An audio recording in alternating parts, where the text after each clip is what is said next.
예, 안녕하십니까. 평생투자 파트너입니다. 11월 28일 목요일입니다. 현재 시간은 9시가 좀 넘었습니다. 최근 시황 이야기를 좀 해보려고 하는데요. 그리고 사실 오늘의 결론은, 뭐 이렇게 썸네일에서도 봤던 것처럼, 시장에 좀 어떤 자신감을 갖자, 뭐 이런 내용이 좀 있는데요. 그 내용에 대해서 좀 말씀드려 보겠습니다.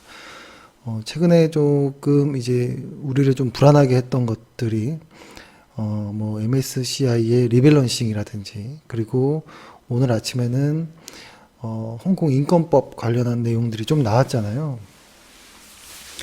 그래서 아침에 그런 내용들이 나왔을 때, 그리고 사실 MSCI 관련한 내용이, 어, 사실 11월 달로 보면 거의 뭐 이렇게 크게 뭐 이렇게 충격을 줬던 과거에와 좀 다르게 확실히 좀 달랐던 것 같아요. 그러니까 MSCI를 잘 넘겼다 이렇게도 보는데, 그러고 나서도 외국인들이 쉽게 매수세가 이제 이렇게 들어오지 않는 상황에서 오늘 아침에 어떤 트럼프 대통령이 뭐 이렇게 서명했다, 홍콩 인권법을 서명했다, 뭐 이런 내용들이 나오면서 좀 우려들이 좀 많았습니다. 근데 막상 장이 열리고 중국과 홍콩의 어떤 장들이 생각보다 뭐지 별로 이렇게 그렇게 뭐 이렇게 빠지지는 않네, 뭐 이런 내용들이 좀 많았거든요. 근데 사실 예전에도 좀 자주 말씀드렸지만 이런 정치적 이슈를 지수랑 시장이랑 연관하는 것 자체가 사실 상당히 어려운 것 같아요. 아무도 알 수 없는 것이고, 왜냐하면 이미 선반영된 거일 수도 있고, 만약에 그러한 정치적인 어떠한 이슈들이, 이벤트들이 악재이든 호재이든 먼저 선반영되어 있는지 나중에 반영될지 뭐 이런 것들 자체도 너무 가지수가 많기 때문에 상당히 좀 어렵습니다. 그래서 어떤 그런 내용들은 뭐 참고를 하지만 너무 빠져 있고 겁먹거나 뭐 이러진 않았으면 좋겠다라는 생각을 합니다. 그리고 오늘 우리 지수도 분명히 하락은 했죠. 하락은 했긴 했는데, 생각보다라는 말이 일단 나오고요. 근데 이제 좀 중요한 것은 S&P 500 같은 경우가 계속 신고가를 내고 있다라는 것이 좀 특이합니다. 확실히 특이하고, 뭐 언제든 시세가 뭐 변할 수는 있겠지만 상당히 강한 추세를 보이고 있고요. 뭐 필라델피아 반도체 지수도 마찬가지고. 근데 다만 달러가 생각보다 많이 안 죽는 느낌이 들어요. 아직도 계속 우상향하는 이런 과정에 있고, 일단은 우리 시장 환율 역시도 최근에 쭉 내려오다가 이렇게 꽤 이렇게 반등의 시간이 길었거든요. 근데 저희의 생각은 어떤 느낌이냐면, 과거에 이렇게 환율이 크게 이렇게 대세 하락했던 이런 구간에서도 보면 중간중간에 이렇게 반등들이 이렇게 흐르면서도 반등이 나오고, 반등, 또 반등, 반등, 이런 것들이 계속 이렇게 나오거든요. 이렇게 반등들이. 저도 여기를 넘어선다라는 생각은 하지 않고요. 이쪽으로 내려갈 것이다라는 생각을 하고, 근데 다만 그 과정 안에서 반등은 꾸준히 있을 수 있다라는 생각을 합니다. 근데 이렇게 환율이 강세를 띠는 어떤 내용들은 뭐 얼마 전에도 많이 말씀드렸지만, 일단 연준의 어떤 자산 확대가 있는 가장 첫 번째라는 생각은 합니다. 그것이 내년 상반기까지 이루어질 것이기 때문에 아마 좋은 어떤 유동성의 어떤 구간이지 않느냐라는 생각을 하고요.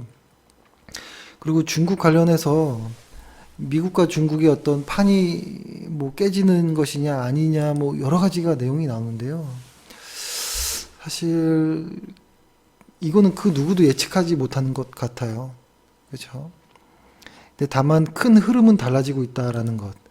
그러니까 과거에는 분명히 무언가를 확대하는 이런 분위기였다면 미국과 중국이, 근데 이제는 우리 조금 다시 합의해보자라는 이 분위기라는 것이거든요. 그래서 이 부분이 저는 가장 중요하다는 생각을 합니다. 그러니까 한 2년 정도 동안, 2년 정도 미국과 중국의 어떤 긴 어떤 분쟁이 이제 휴전으로 돌아가는 이런 입장이거든요. 휴전으로 다가가는, 그러니까 분위기가 완전 다르다라고 저는 보고요. 혹시 이것이 만약에 정말 휴전의 어떤 성격의 어떤 무언가가 나온다면, 경제 지표라든지 어떤 기업 실적 개선이라든지 신흥국 주시장의 수급 개선, 뭐 이런 것들이 상당히 좋은 어떤 사인이 나올 것이다라는 생각이 듭니다.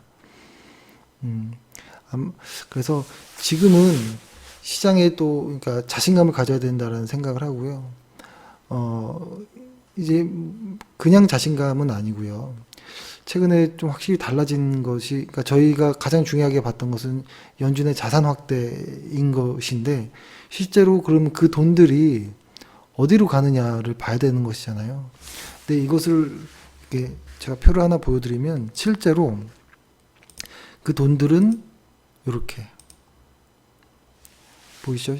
신흥국 ETF에 유입되고 있다라는 것을 볼 수 이렇게 있는 것이죠. 그러니까 분위기는 확실히 이제 변했다라는 생각이 듭니다. 근데 이 얼마 전까지만 해도 불안했던 이런 어떤 마음들이 계속 이제 닥치는 것이고, 그리고 미디어에서 어떤 정치 뉴스를 경제와 너무 이렇게 심하게 이게 묶어버리는 바람에 좀 공포감, 괜한 공포감, 이런 부분들에 좀 사로잡혀 있는 것이 아닌가. 라는 생각을 합니다. 그래서 저는, 얼마 전에도 말씀드렸지만 11월 달 혹시 조정이 있을 수도 있죠. 근데 그 조정을 기회 삼아서 비중을 늘려야 된다라는 입장이고요. 근데 이렇게 보면, 우리 지수를 이렇게 보면 어떤가요? 상승하고 하락하고 상승 하락 상승 하락, 사실 이게 지수가 지나고 보니 이렇게 되는 것인데, 요 지수 요 한 마디가 얼마나 시장의 분위기를 다르게 하는지는 아시겠죠. 요런 하락들이 얼마나 시장을 분위기를 얼어버리게 하는지. 그래서 지수가 그만큼 중요하다라는 생각을 하는데요. 근데 생각해 보면 이런 지수의 고점과 어떤 이런 변곡점들을 딱딱딱 이렇게 맞출 수 있겠냐 이거죠. 이건 거의 불가능하다라는 것이죠. 그래서 이렇게 저희는 크게 좀 어떤 방향성을 볼 때, 이 볼린저 밴드 한 120일 정도 선을 이 위쪽에 이렇게 있다면, 아, 상승 추세구나 라고 생각을 하고 매수 포지션에 좀 집중을 하는 것이고, 지수가 이렇게 이런 하단 영역에 있다면 주의하는 이런 것이겠죠. 근데 지금은 상승 구간에 왔거든요. 근데 요 과거의 요 구간은 실적에 대한 좀 의구심들이 좀 있었던 구간이어서 조금 지금과 요 때와 요 때는 확실히 좀 다른 부분이 좀 있습니다. 근데 확실히 지금은 확실히 다르다라는 것. 그러니까 실적과 어떤 유동성과 뭐 이런 것들이 상당히 다르다. 근데 이제 좀 우려되는 게 있어요. 분명히 뭐 우리 코스피가 주요국 중에서도 EPS가 가장 많이 증가하는 뭐 이런 나라가 내년에는 될 것이다. 비중을 확대하자, 이런 내용들이 나오는데, 조금 우려되는 것은 반도체 쪽만 너무 좀 앞서 나가는, 반도체 쪽만 좀 증가하는 부분이 좀 많이 보이고, 반도체를 제외한 쪽은 여전히 좀 약한 부분이 보이거든요. 그 부분에 대한 조금 우려는 있습니다. 근데 다만 이 비중이 큰 반도체 쪽이 살아나간다면 그 심리가 살아난다라는 이런 것에서부터 시작하면 우리 지수가 뭐 긍정적으로 좀 봐야 되지 않느냐라는 이런 생각을 좀 합니다. 그리고 오늘 시장을 좀 볼 때 이상하게 변동성 지수는 오늘 같은 날 강하게 상승을 했어야 되거든요. 변동성 지수니까요. 그러니까 그러니까 코스피가 이렇게 하락을 하게 될 때 변동성 지수는 상승을 해야 되는데 오늘 오히려 빠졌습니다. 그래서 이거 확실히 시장에서는 미리 선반영했거나 홍콩 관련한 이슈들 아니면 12월 중순에 있을 1차 합의에 대한 어떤 기대감이 살아있기 때문에 좀 버티는 것인가? 뭐 이런 생각을 했습니다. 근데 이런 어떤 내용들을 빼고 실제로 연준의 자산이 증가하는 것, 이것이 왜 중요하냐면 연준의 자산이 늘었을 때 코스피의 순매수 누적, 외국인 순매수 누적이 같이 증가했었거든요. 그러니까 상당히 중요한 어떤 수치라고 봐야 되겠죠. 그래서 일단은 저희는 같은 생각입니다. 일단은 11월에 비중을 조정 시 때 오히려 늘리는 것이 오히려 괜찮지 않을까라는 생각을 하고요. 그리고 한 회원분께서 양도세 관련한 내용을 좀 여쭤보셨는데요. 이게 좀 애매한 것 같아요. 뭐냐면 양도세 그 과세 대상이 계속 강화되는 부분이 있는데 사실 그럼에도 여기서 애매한 부분이 뭐냐면 이제 지나고 나보면 이런 거예요. 보면 오른쪽 표를 보면 항상 개인의 순매수가 이렇게 평균적으로 보면 12월 달에 확실히 많이 빠지는 모습들이 보이는데 이것이 모든 어떤 뭐 종목에서 그렇다라는 건 아니고요. 과거의 어떤 자료들을 좀 보니까 개인의 누적 순매수 비율이 20% 이상인 것, 그리고 연초 대비 수익률이 5% 이상인 종목들에 대해서 보통 12월 달 정도 되면 코스닥 대비 한 6에서 한 18% 정도가 더 하락했다. 코스닥보다. 이런 어떤 자료들이 있거든요. 근데 여기서 이제 핵심은 뭐냐면 이것이겠죠. 요거. 그리고 여기에 나와 있지 않는 것은 이제 실적일 텐데요. 그러니까 잘 생각해 봐야 됩니다.